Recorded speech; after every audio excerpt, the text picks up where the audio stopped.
Vamos lá, quarta rodada da fase de grupos da Libertadores da América 2024. Né? No grupo A, grupo que tem o atual campeão Fluminense, venceu no sufoco o Colo-Colo lá no Chile, 1-0, estádio Monumental de Santiago, gol marcado pelo zagueiro Manuel, que vem sendo criticado. Ele e o Felipe Melo não vêm muito bem, né? Aquele jogo contra o Corinthians, então, os dois foram muito mal, terminaram no chão naquele golaço do Wesley. O Felipe Melo tem ficado bastante no chão ultimamente, mas nesse jogo, quando ele foi pro chão, foi para dar carrinho e deu certo, né?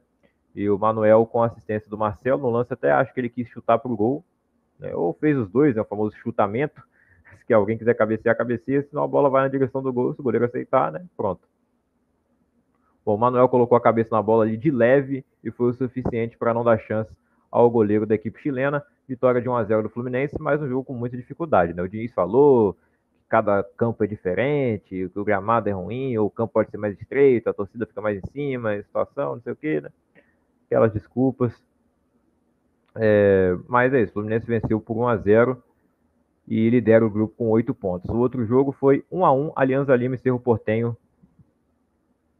Então o Cerro Porteño tem 5 pontos na segunda posição, o Colo-Colo tem 4 e a Alianza Lima é o último colocado com 3. No grupo B, o Tajeres venceu por 3-1 o Barcelona de Guayaquil, jogo na Argentina. O Tajeres lidera o grupo com 10 pontos. O São Paulo venceu também por 3-1 fora de casa o Cobresal, no estádio municipal de Calarma, né? Não tem R não, tem que ser a tela escura. Bom, 3-1 então para o São Paulo, ótima vitória. O São Paulo vem jogando bem agora no comando do Zubeldia, ainda não perdeu sob o comando do técnico argentino, e o torcedor vai se animando, né? Mas fica aquela coisa, será que os jogadores não estavam jogando porque não queriam com o Carpini, ou o Zubeldia é muito bom mesmo, o Carpini ainda é inexperiente? Não sei, fato é que o São Paulo tem um início animador aí com o novo treinador, e está apenas um ponto atrás do Tajeres, que está na liderança muito por ter vencido o São Paulo lá na primeira rodada. E na próxima rodada, o São Paulo pega o Barcelona em casa, no Morumbis, e na última rodada que ele enfrenta o Tajeres também no Morumbis.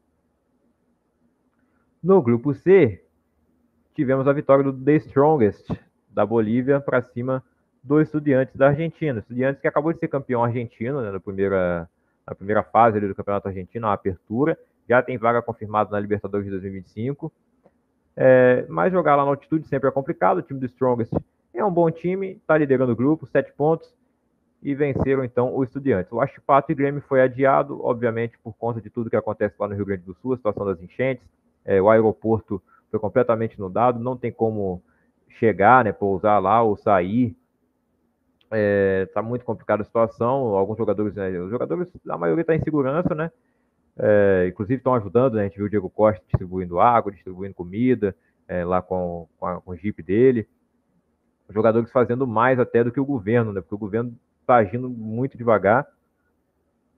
É legal, né, ver os jogadores tendo essa empatia, né? Bom, fato é que os jogos dos gaúchos, tanto o Grêmio aqui na Libertadores e do Internacional lá no Sul-Americano, foram adiados. Então o Grêmio está muito mal aí, né? Ele venceu os Estudiantes fora de casa na terceira rodada, mas ele perdeu os 2 primeiros jogos, então ele tem apenas 3 pontos e vai ter que se recuperar, só que a gente não sabe quando que ele vai poder voltar a campo aí na Libertadores. Então o jogo foi adiado com o Huachipato, o Strongest tem 7 pontos, o Huachipato tem 5, o Estudiantes 4 e o Grêmio 3. E um jogo a menos, como o Huachipato também tem. No grupo D, o Universitário do Peru empatou em 1-1 com o Júnior Barranquilla. O jogo foi no Estádio Monumental de Lima, enquanto o Botafogo venceu por 2-1 no Newton Santos, o Engenhão, 2-1 para o Botafogo sobre a LDU. A LDU chegou a sair na frente do placar, o gol foi anulado depois de 10 minutos de revisão do VAR. Que coisa absurda, né? A gente vê na Champions League no mesmo dia a decisão rapidinha lá do gol do Roselu, né? Com a tecnologia do impedimento semiautomático. Teve a polêmica no final do jogo, que o árbitro apitou antes e era o gol legal do Bayern. Teve, mas não foi o VAR que errou, né? Foi o árbitro dentro do campo e o bandeirinha. Coisas diferentes. Agora levar 10 minutos para traçar a linha. E ainda a gente não sabe se traçou certo ou não, porque não dá para ter certeza. Bom, o fato é que o Botafogo venceu, o Arthur Jorge faz um bom trabalho. Teve a derrota no fim de semana no Brasileiro para o Bahia em casa, mas o Botafogo vem jogando melhor e se recupera aí no grupo, chega a 6 pontos, está empatado com o Júnior Barranquilla, que também tem 6 pontos. O Universitário tem 5 e a LDU tem 4. O grupo está muito equilibrado, né? Está muito equilibrado. Tudo pode acontecer nas próximas 2 rodadas. O Botafogo enfrenta o Universitário fora de casa e na última rodada pega o Júnior Barranquilla também fora de casa. Lembrando que ele perdeu para o Barranquilla na primeira rodada no Newton Santos. No grupo E, o Palestino venceu por 1-0 o Flamengo e a situação do time rubro-negro está bem complicada, né?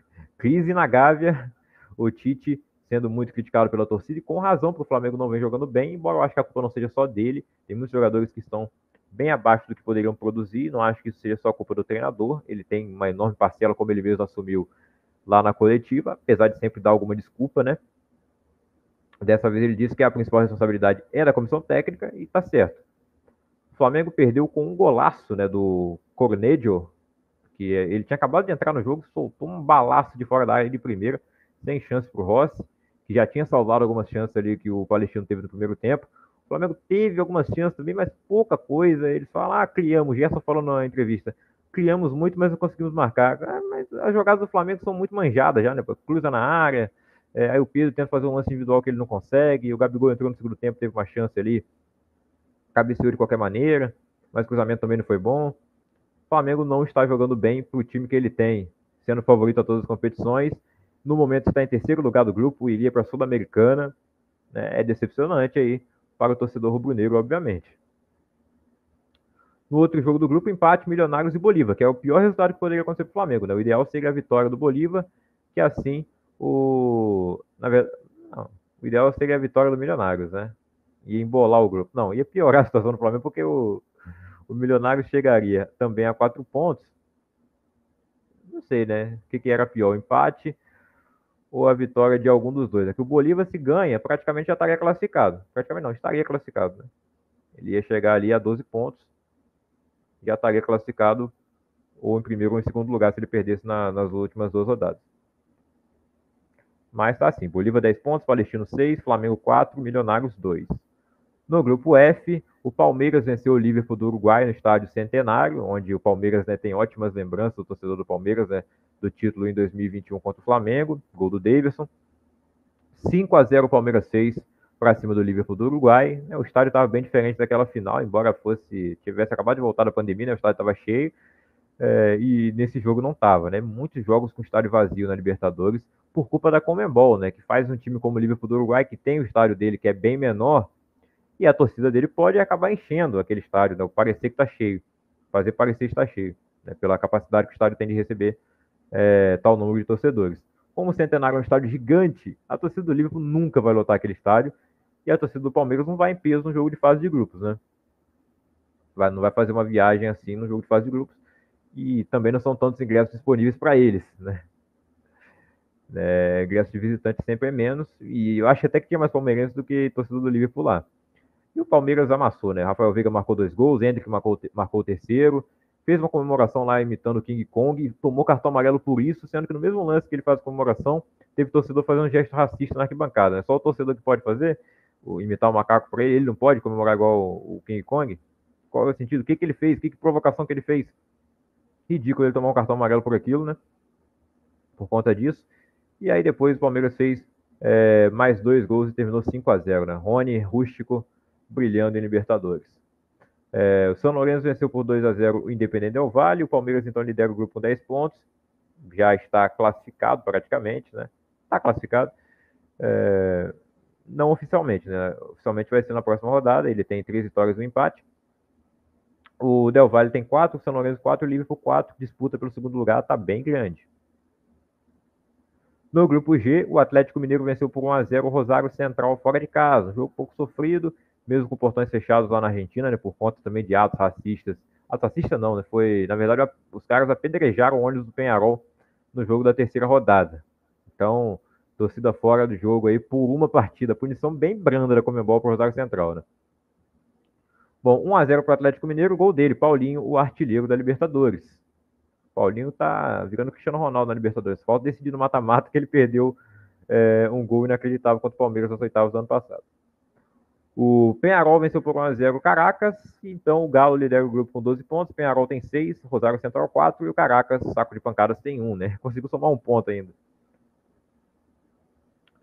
O Nacional empatou em 2-2 com o River Plate pelo grupo H, jogo lá no Uruguai. E no outro jogo ali também foi empate no estádio Pueblo Nuevo. Deportivo Táchira e Libertad 1-1. River Plate tem 10 pontos, Nacional 7, Libertad 4 e Deportivo Táchira 1.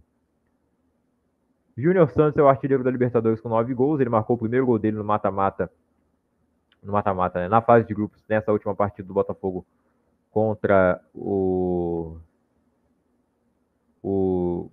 a LDU, né? Ele fala Cerro Porteño. Enquanto o Paulinho, que é o artilheiro da fase de grupos, né? Ele não jogou a pré-Libertadores. Ele tem 5 gols aí. É aquela coisa, né? Tem gente que desconsidera a pré-Libertadores, mas é Libertadores também. Então, o Júnior Santos marcou 8 na pré e marcou 1 agora, 9 gols no total. O Paulinho tem 5, Cauterucci tem 4, Francisco da Costa também, Diego Duarte, Maxi Silveira, Caleri tem 3, Scarpa tem 3, Gonzalo Carneiro, Bruno Sávio, Baca. E tem a galera com 2, né? O Hugo do Botafogo, Rafael Veiga, Hendrick,